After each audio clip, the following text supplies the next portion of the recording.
السلام علیکم ورحمۃ اللہ وبرکاتہ۔ ناظرین، آج میں آپ حضرات کے سامنے نماز عید الاضحیٰ اور قربانی سے متعلق ایک اہم پیغام آپ تک پہنچانے والا ہوں، جو حضرت مولانا مفتی محمد عفان صاحب منصور پوری صاحب نے ہدایت دی ہیں۔ تو ان ہدایات کو سامنے رکھ کر آپ حضرات قربانی کریں اور بالکل بھی اس کے اندر غفلت نہ کریں۔ تو سب سے پہلی ہدایت یہ ہے، آپ حضرات کو معلوم ہونا چاہیے کہ وبائی بیماری کووڈ-19 کے مہلک اثرات حالیہ دنوں میں بفضل ہی تعالی کم تو ضرور ہوئے ہیں، لیکن ختم نہیں ہوئے ہیں۔ اس لیے بیماری سے بچاؤ کے لیے احتیاطی تدابیر پر عمل جاری رہنا چاہیے۔ ضلع انتظامیہ سے مشورے کے بعد یہ طے کیا گیا ہے کہ شہر اور ضلع امروہہ میں نماز عید الاضحیٰ اول وقت میں مختلف مساجد میں سرکاری گائیڈ لائن پر عمل کرتے ہوئے ادا کی جائے گی، اور کسی بھی جگہ بڑا مجمع اکٹھا کرنے سے ہر حال میں بچا جائے گا۔ نمبر 2، یاد رکھنا چاہیے کہ ایام قربانی میں قربانی سے زیادہ پسندیدہ عمل اللہ پاک کی نگاہ میں کوئی اور نہیں ہے۔ کسی طرح کا بھی صدقہ و خیرات قربانی کا بدل نہیں بن سکتا، اس لیے واجب قربانی کے ساتھ ساتھ اللہ وسعت دے تو مرحومین یا اپنے نابالغ بچوں کی جانب سے نفلی قربانی کا بھی اہتمام کریں۔ اور تیسری ہدایت، قربانی کا جانور اور اس کے جسم کا ہر جز قابل احترام ہے، اس لیے اس بات کا پورا لحاظ رکھا جائے کہ قربان ہونے والے جانور کے جسم کا کوئی بھی حصہ، چاہے وہ قابل استعمال ہو یا نہ ہو، کوڑیوں پر اور نالیوں پر اور سڑکوں کے کنارے یا نامناسب جگہوں پر بالکل دکھائی نہ دیں۔ حتیٰ کہ ذبح کے وقت جو خون بہتا ہے اس کو بھی گڑھا کھود کر دبانے کی کوشش کی جائے۔ اور اگر پختہ زمین میں قربانی ہو رہی ہو تو خون کو کسی بڑے برتن میں جمع کر کے دفنانے کا انتظام ہونا چاہیے۔ ذرا سوچئے کہ اللہ کے نام پر ذبح کیے گئے جانور کا خون اگر گندی نالیوں میں بہے یا اس کے جسم کے اعضاء اگر کوڑیوں پر پڑے ملیں تو یہ کیسی بے توقیری اور نامناسب بات ہوگی۔ اللہ پاک ہمیں معاف فرمائے۔ اور چوتھی ہدایت یہ ہے، عمومی مقامات اور کھلی جگہوں پر قربانی کرنے سے حتی الامکان بچا جائے۔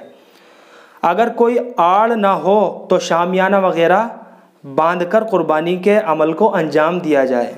نمبر 5، ایام قربانی میں بالخصوص اپنے محلوں، گلیوں اور علاقوں میں صفائی ستھرائی کا بھرپور خیال رکھا جائے۔ اس بات کو یقینی بنایا جائے کہ ہماری کسی بد احتیاطی کی وجہ سے دوسروں کو قطعاً کوئی تکلیف نہ ہو۔ کہیں ایسا نہ ہو کہ دوسروں کو اذیت دینے کی وجہ سے ہم قربانی کے ثواب سے محروم ہو جائیں۔ اور آخر میں چھٹی ہدایت، اور جو سب سے قیمتی ہدایت ہے، جو میں آپ حضرات تک پہنچانا چاہتا ہوں، آپ حضرات اس کو ضرور اپنے ذہن میں رکھیں۔ نمبر 6، مدارس اسلامیہ امت کا یقینی اور قیمتی اثاثہ اور حفاظت اسلام کے مضبوط قلعے ہیں۔ ان کی بقا، ضروریات کا تکفل اور ترقی کی فکر ہم سب کی مشترکہ ذمہ داری ہے۔ عید الاضحیٰ کے موقع پر چرم قربانی کی فروختگی کے ذریعے خاصی آمدنی مدارس کی ہو جایا کرتی تھی، لیکن گزشتہ چند سالوں سے کھالوں کی قیمت میں غیر معمولی رکاوٹ کی وجہ سے نفع کی امید معدوم ہو گئی ہے۔ اس لیے گزشتہ سال کی طرح اس سال بھی ہم امت کے غیرت مند افراد سے اپیل کرتے ہیں کہ وہ ہر حصے کے ساتھ کم از کم 100 روپے کے ذریعے اپنے اپنے علاقائی مدرسے کا تعاون ضرور کریں۔ جن لوگوں پر قربانی واجب نہیں وہ بھی کم از کم اس کار خیر میں حصے دار بننے کی کوشش کریں۔ قطرہ قطرہ دریا بنتا ہے۔ آپ حضرات کا انفرادی اعتبار سے یہ معمولی سا تعاون عند اللہ مقبول ہوگا انشاءاللہ، اور مجموعی اعتبار سے مدارس کے لیے بڑے نفع کا باعث ہوگا اور ان کی دینی ضروریات کے پورا ہونے کا ذریعہ بنے گا۔ تو باری تعالیٰ عید الاضحیٰ کے مبارک ایام کو ہم سب کے لیے خیر و برکت کا باعث اور ذریعہ بنائیں اور عافیت اور سلامتی کے ساتھ عید قرباں کو منانے کے مواقع میسر فرمائیں، آمین۔ تو یہ میسج دیا ہے حضرت مولانا مفتی محمد عفان صاحب منصور پوری نے۔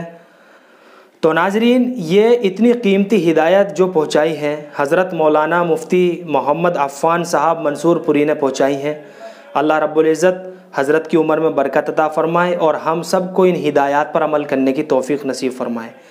تو جیسا کہ حضرت نے بتایا ہے کہ سڑکوں کا، نالیوں کا اور جس جگہوں پر ہم اپنی قربانی کریں ان جگہوں کا بہت خاص طور سے خیال رکھا جائے، یعنی کہ صفائی ستھرائی کا خیال رکھا جائے اور بالکل بھی گندگی نہ ہو۔ ہمارے قربانی والے عمل سے کسی کی ذات کو تکلیف نہیں ہونی چاہیے، اور مجھے امید ہے انشاءاللہ آپ حضرات ان ساری ہدایات کو ذہن میں رکھیں گے۔ فقط والسلام۔